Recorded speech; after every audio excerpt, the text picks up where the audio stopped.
So it's a very sunny Friday afternoon, and it's the start of the weekend at 4 o'clock. Gotta love being your own boss. So I actually had my camera recording this morning, headed over here. One of my clients in the city of Utrecht. Nice.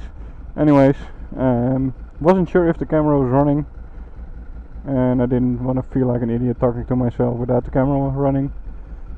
So I said absolutely nothing the entire hour, and of course the camera was running. Oh well.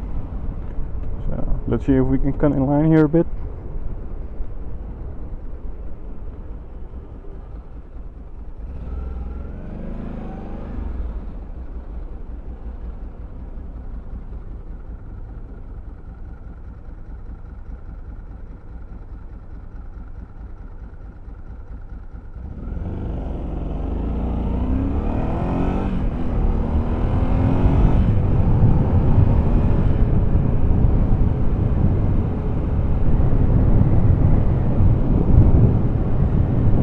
Always nice if the passenger waves.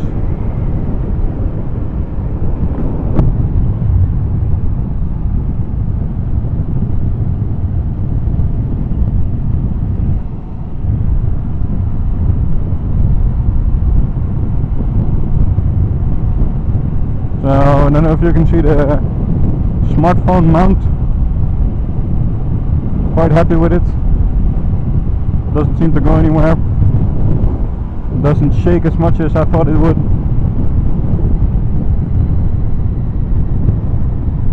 So that was a good $7 investment.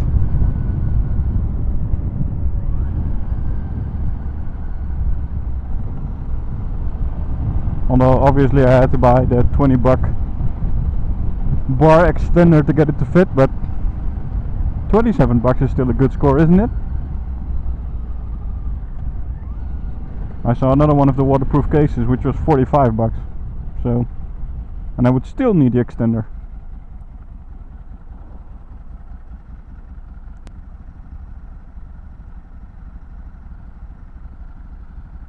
I think I mentioned this in one of my previous recordings, which will never be on YouTube, and that's lane splitting in Holland. Coincidentally, I ran into an article today about lane splitting in California, which they say is legal, but officially it isn't. There's not a legal law that says you can. There are guidelines though, but they're massively ignored, and everyone's lane splitting. Apparently the rules in California are a bit the same as in Holland. You can lane split during congestion if traffic isn't moving any faster than 30 miles an hour or 30 kilometers an hour here in Holland, and you can't have more than a 10 mile an hour or again kilometer an hour difference here in Holland. Obviously there are some people in Holland who ignore that rule as well, and I actually seen some people lane split in traffic riding around 110 kilometers an hour, where there's actually a 100 kilometers an hour speed limit. So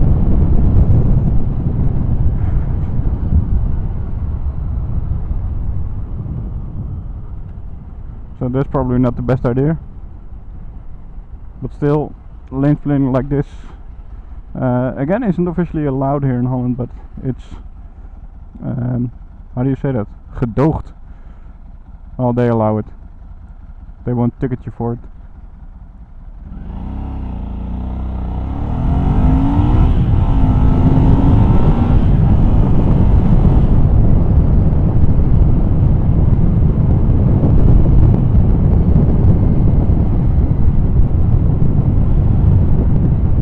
I'm so happy with my bike.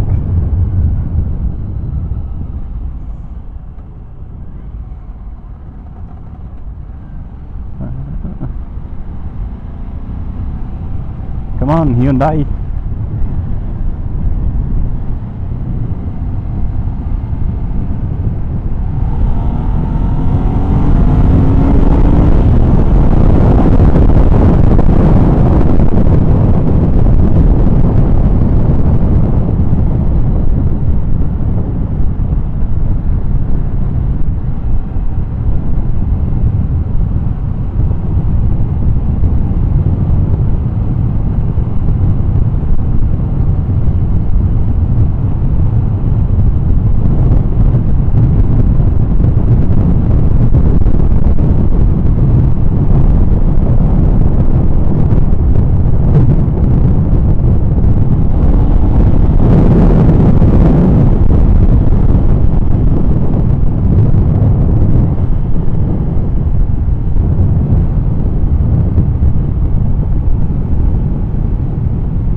I read a bike comparison the other day, I think from 2006, comparing 6 adventure models, or all roads, not exactly adventure models because the Ducati Multistrada was there as well, as well as the BMW, I think 1200 GS or 1250 or 1150 GS. There was a KTM 990 Adventure, the Suzuki V-Strom 1000 was there. I don't think the Honda Varadero was there, but to be honest, I don't know which bike was. Oh, the Buell XB12X, the Ulysses model was there. Very short-lived adventure model. Kind of fancy the bike. Obviously you don't see a lot of them around, so there were only about 1 or 2 for sale at the time. But since Buell is bankrupt and so is EBR, I kind of thought the risk was too high to buy Buell right now. So, is they're about in the same price range as this one. So anyways, what surprised me most about the comparison test is that the Ducati actually came in third. Obviously after the BMW GS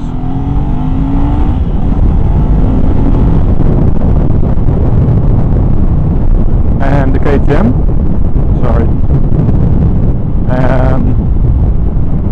but it came in third, and it was not because of its dirt road capabilities. However, it's a more versatile bike compared to the Buell and the V-Strom. So especially if you get to the twisties, it's a great handling bike. It's light. So as far as buyer's remorse goes, that was a good article for me.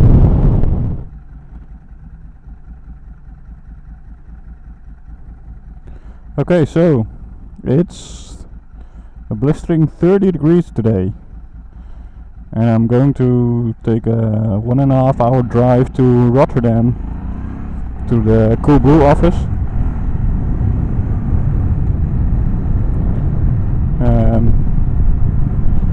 Coolblue is basically a electronics web shop, probably one of the biggest in Holland. And they have apparently something they call the behind the scenes sessions, where they invite a couple of guests. And today someone's going to talk about PHP, and since I'm a PHP programmer, I thought might as well pay them a visit.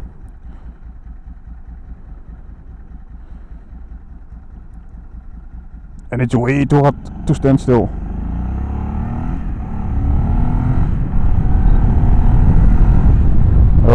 Better.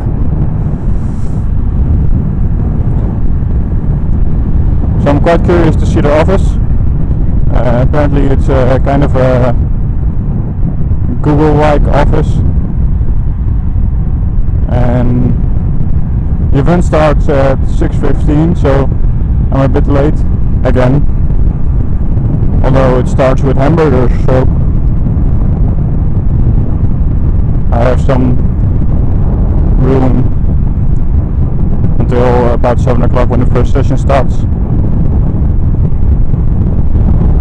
And the first session is going to be about, well, I think programming efficiently using versioning systems, maybe Git or something, I don't know. And then the second session is going to be about PHP, and I'm really thinking I should have brought an extra shirt because I already feel me sweating. Ugh.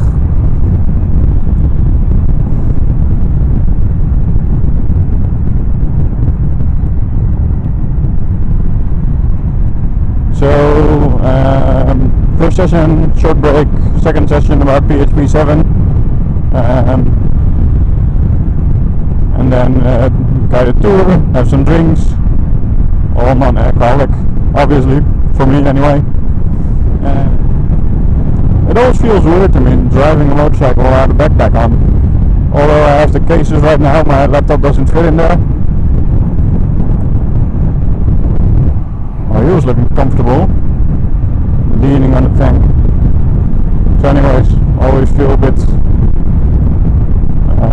naked, if you want. Constantly thinking about if I brought anything I need. But basically I brought my wallet, brought my license, bought my house key, so what else does someone need? And there's even space for me here. There we go. Well, the Volvo guy doesn't look too amused.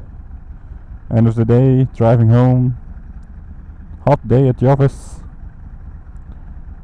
I'd be annoyed too.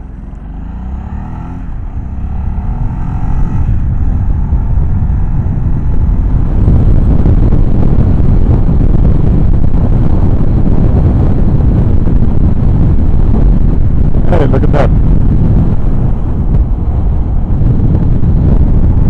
And she didn't recognize me.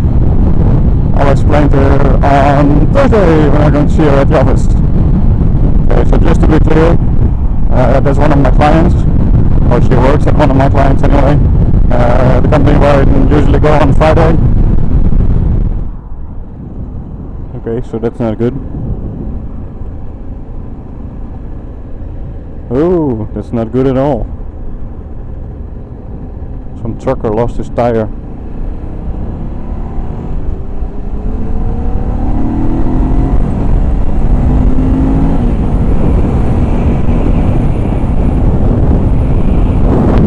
I'm there to check.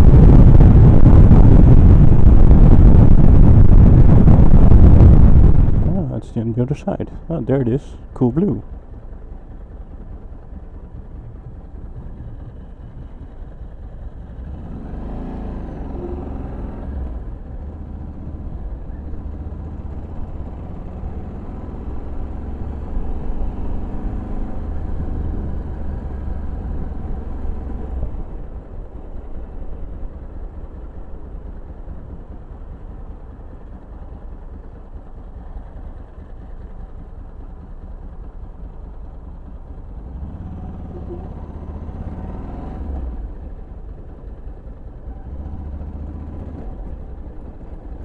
Tuk, tuk, tuk.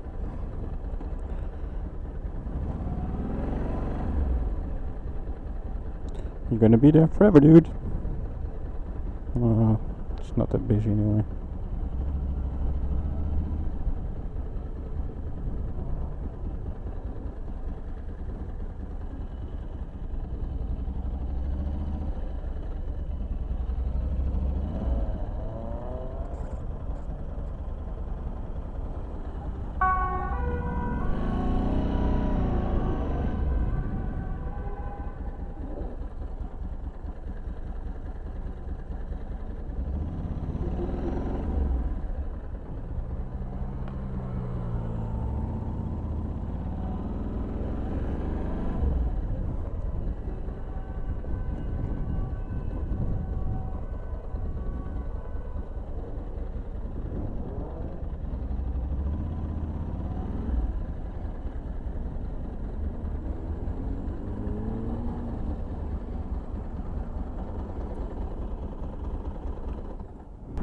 Okay, so that was a very interesting evening. Good hamburgers too. So, let me explain. I've been a programmer for about maybe 13 years now. Although it's mostly front-end development and PHP I'm programming, and since the talk this evening stipulated once again that before PHP 5.3 something, PHP was actually some kind of scripting language instead of a programming language, you might as well call me a script kiddie. Nonetheless, there's a bit of a dilemma. The first talk was interesting. It's about a code review process. For non-programmers out there, it means that someone else reviews your code to make it better without bugs, and it's a good thing. But there's a problem. I'm self-employed and I'm my only employee. So who's going to review my code? That's just a minor problem. Second problem, the second talk was about PHP 7, which is the latest version of PHP, which came out 6 months ago. And it's not that I have any problem with PHP 7 as a new version of the PHP programming language, as much as I have a problem with the presentation of today. The thing is, the guy that did the presentation, well, he was, to say the least, very enthusiastic about what he does, and it made me enthusiastic as well. The problem is this: every time I leave such a presentation, or any presentation given by someone who really loves what he does, it makes me enthusiastic and makes me want to do the same thing. Meaning it makes me think I want to start learning PHP 7 as the new programming language, learn all the new stuff, work with all the new stuff, which is pretty fine because that's what I do for a living. But then I could probably visit the website of someone who builds motorcycles for a living with a lot of enthusiasm, and I have the urge to do the same thing again.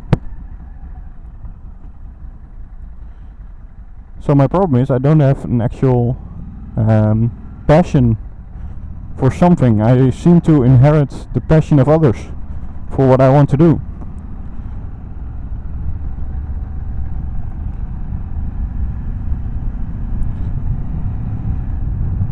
And I have no idea how to go about that. Because if you'd ask me if my current work is a passion, I would have to say no. And that's the thing.